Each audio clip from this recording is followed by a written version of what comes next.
Hey guys, this is our last sets of notes for quadratics and for the school year. I hope that you've been trying to keep up as best you can. I know it's a little hard to learn from a distance and learn without someone able to help you right in your household or at school. But I know that you are doing the best you can, and that's what makes me proud of you. So here are the last set of notes. We're getting towards the end. There are 2 assignments, and basically it's wrapping up what we've looked at over the few weeks. So if you look at this paper here, this is the hints for solving word problems involving quadratic functions. Technically any kind of quadratic function, but if you look at this chart, these are the different forms of the equations. So we spent 1 week going over standard form and vertex form and intercept form.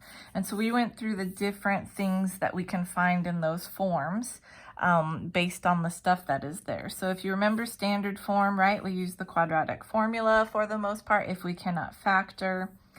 The x value is negative b over 2a. We talked about that. Once you get that value, you plug it back in to get y. That's basically what that says. And then if we're solving, right, we have to make sure that n is equal to 0 and that we solve the whole equation with quadratic formula or something like that. If I'm looking at vertex form, right, I can find square roots because we can subtract the value, divide by a, and then square root and so forth. I'm not going to go through all of this again. I would if we were at school, but I know the videos get long and I don't want to keep them too long. The vertex can be x equals h, right? hk. So my x value is h, my y value is k. And if I am solving it, I would do that again by square roots. If it is an intercept form, meaning it's factored already for us, remember we can get the roots very easily. So if I'm looking for the x-intercepts, right, I can find that my roots are those 2 values, right, p and q. If I'm looking at this form, then x would be 0, and then this x would be q. So depending on the 2 forms, if I'm looking for the halfway point, or essentially the x value of my vertex, I basically find the average of those 2 values. So I'm going to add p and q and divide by 2, or I would just add p and q, but in this case p was 0, so 0 plus q, so q divided by 2. Plug it back in just like we do on standard form to get the y value. And if I'm solving, then I just convert each to standard form. All right, so that is kind of just an overview of what's happening. The next form that you have looks like it could be notes, but it's actually a worksheet that I want you to try to see if you can go back and forth between the different forms of the equation and get all of the information you need in order to graph it. So there are basically 4 problems here. The first gives you standard form. So they want you to find vertex form, the factored form, and to graph it. Now, it does not matter what order you go in. In fact, I would probably start to graph so I could find my vertex first, and then I could write vertex form and factored form. I could factor this and find the factored form very quickly, so there I know where my 2 zeros are. It just kind of depends on what your brain sees and what you want to do. The next one is vertex form. Again, I know the vertex from vertex form. I also know my a is 2, so the graph is stretched, right? So it's going to be normal size, but this one's going to be stretched out because the a is bigger. I could multiply this out to get to standard form. I could start to graph it. I can multiply it and then factor to get the factored form. Again, it just depends. I'm going to give you the answers here to these in a second.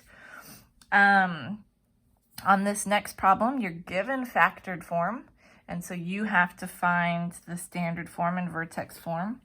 Let's see, let's write that up there because that's not on there. So standard, vertex, factored, right? So those 3 there. So you're given these, you're looking for these. Again, here I know my 2 zeros pretty quickly, And then I can go from there. And then on the last one, it's just kind of wrapping it up and saying, hey, do you remember how to write an equation just given the graph? Now, of all of these things, this is the most important one, because in real life, we're looking at graphs and we're looking at data and what happens, and we try to fit equations to that. And so this is actually the most important one. But basically, you use your graph. I have my 2 zeros. I have my vertex. I would have to find A to see if there's any stretch or widening to it. Other than that, once you have those, you can do vertex form pretty quickly. You can do factored form pretty quickly. And then from there, I could write standard form. So if you have not tried this worksheet yet, go ahead and pause the video and try some of these out, because the next part of this video is me walking you through the answers that I found. And we're back. Okay. So basically what I want to do is try to show you for each problem here what I did. And again, this is just me working it out, so there's a lot of missing information, but I'm going to walk you through each step. So here was my, let me get a good color pen here that's easy to see on the yellow. So here is what we started with, right? This is my standard form. And from standard form, I guess I thought it's pretty quick to factor this. So if you look at 6, 6 can be 1 times 6 or 2 times 3. 2 times 3 does give me 5, but notice that I need a negative here, which means my signs need to be different. So I'm going to be subtracting. So 1 times 6 was the way to go. And then I want negative 6 to get negative 5, positive 1 to get 1. So there's my factored form. Right, so I'm going to write that right here. So this is going to be y equals x minus 6, x plus 1. Right? Then what I did is I said, okay, now I need to find the vertex so that I could write vertex form. So I remembered from standard form that the x value using that other worksheet is really negative b over 2a. So what I did was I said negative b is negative 5, over 2 times a, which is 1. So negative negative became 5 over 2, which became 2.5. And then all I did was I plugged this into the calculator and I got negative 12.25. So this was my vertex, right? And I just plugged in the calculator. Again, nothing fancy. These are my roots, or my zeros, or my solutions, or my x-intercepts. Remember, they have lots of names. And then I was able to write my vertex form based on the vertex. And so knowing the vertex was here, I could say that y equals x minus 2.5 squared minus 12.25. And so I know the 3 forms. If I was going to graph this, it doesn't quite fit on this graph paper here, but my vertex is 2.5, right? Negative 12 point something, so it's way down here. My zeros are at 6, so this is 3, 4, 5, 6, and negative 1. And then if I wanted to, I could write also, remember that my y-intercept comes from standard form. So if I wanted my y-intercept, we could say my y-intercept was at negative 6. And so 1, 2, 3, 4, 5, 6, I could say that. That would have to be the same on this side also. So now I'm getting a better picture. I'm not able to go all the way down there, so it's not going to be exactly what it would look like because I'm not going to put those on. But we do know it's somewhere way down here, right? Because if this is just 6, we got to go more than that. And that would pretty much be it. Okay, next one was given a vertex form.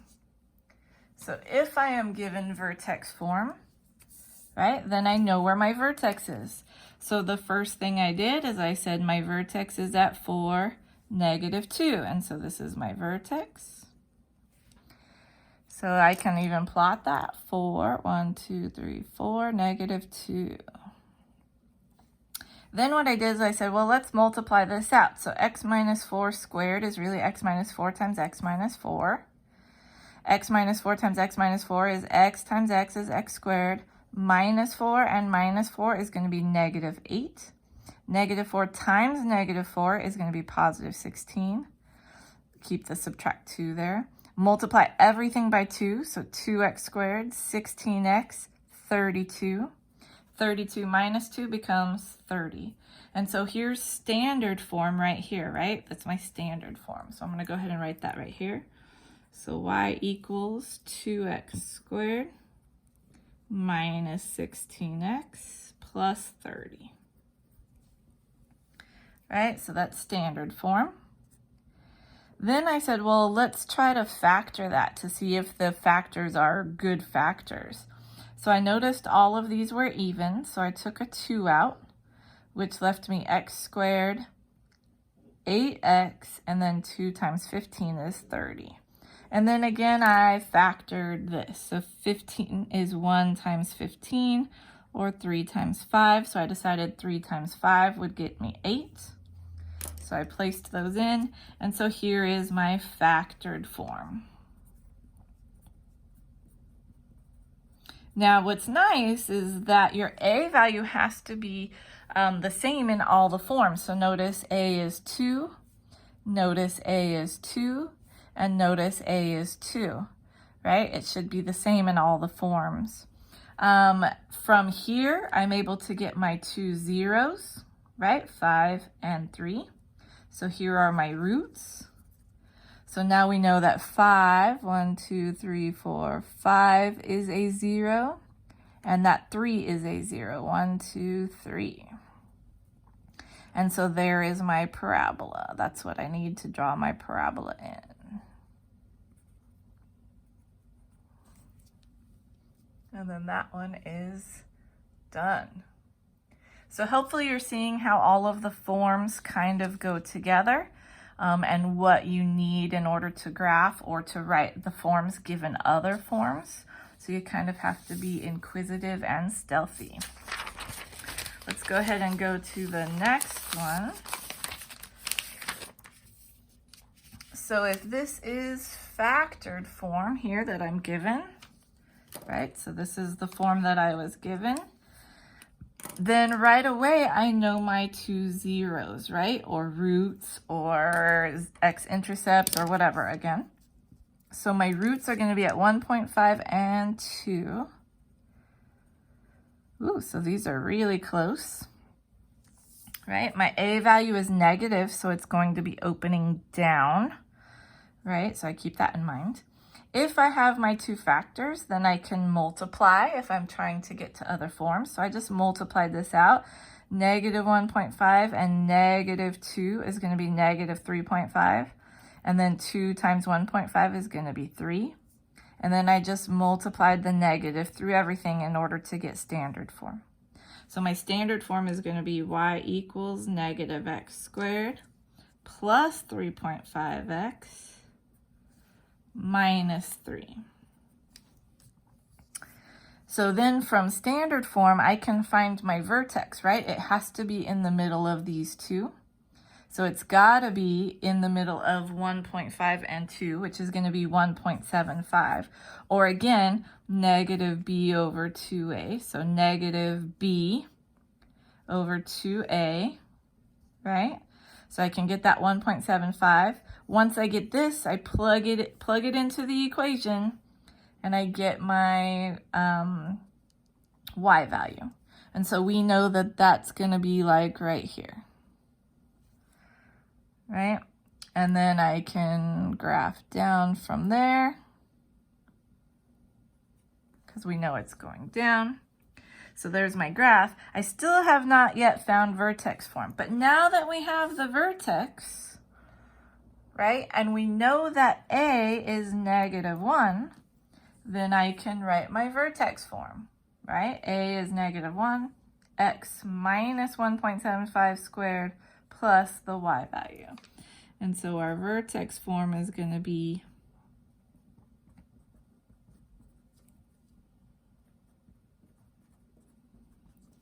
and there we go.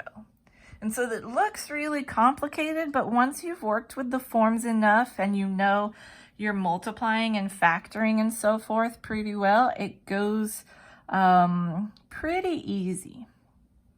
All right, so like I said, the most important way to do these problems is when you're taking information that we know and trying to write the equation for something that we're given. So here is what I did. The first thing I did is I said, oh, well, my zeros, let me show you my work. I said, oh, well, my zeros are here at -3 and -1, right? So that's what I started with. And then I also said that, hey, look, my vertex is at -2, -2, right? So then I said, all right, well, I have a structure for an equation essentially, right? I know that if it's x minus 3, then I'm going to put the opposite. So x plus 3 and x plus 1. So that's going to be my factored form. I can also use vertex form if I wanted. So x plus 2 squared minus 2. I could use my vertex to create this form. The part that I'm missing is a. And so notice if you can see the red pencil, right? I used a to say, hey, I don't know what that value is. I don't know necessarily that it's going up 1 over 1. In fact, I can tell it's not because halfway would be here. So it does have some kind of stretch to it. So I went ahead and I picked another point on the graph. So if you look up here, this is a point that I can easily read, which is 0, 6. And I said, okay, here's my xy essentially. And so what I did is I said, well, y is 6. I went ahead and used the vertex form, I think, because it was on the bottom, but you could have used this form up here. That does not matter. 0 plus 2 is 2 squared, which is 4. I added 2 to get the 8, so that was the first thing I did. And then I divided both sides by 4, which gave me 2. So a was 2, and so I could go back up and write my two forms knowing what a was. So if I look carefully here, my factored form is going to be y equals 2 x plus 3, x plus 1. If I want to write my factored, or my vertex form rather, I think I'm speaking incorrectly, right? Then I could say 2x plus 2 squared minus 2, right? And now once I have these, I have to find my standard form. And again, standard form is just multiplying. And so what I did is I did not use the vertex form. I used the top form there. And I said x plus 3 and x plus 1 is going to be x squared, right? And then 3 times 1 is 3. 3 and 1 is going to be 4. And so I got those middle values there. And then I multiplied everything by 2. And here is my standard form. And so that's just a quick way. I know that was kind of quick, but stop it when you need to. Look at my work when you need to. I did not write every step down because I was working out for me just so that I could walk you through. Excuse me, but that is how we can go from form to form. All right, the next video is actually the last video, which is going to be solving word problems and using quadratics to figure out how high something is or how long something is. And so I will show you a few examples from that. But other than that, you guys have made it. I appreciate you watching and trying your best and following along. If you have any questions, as always, please let me know. Bye.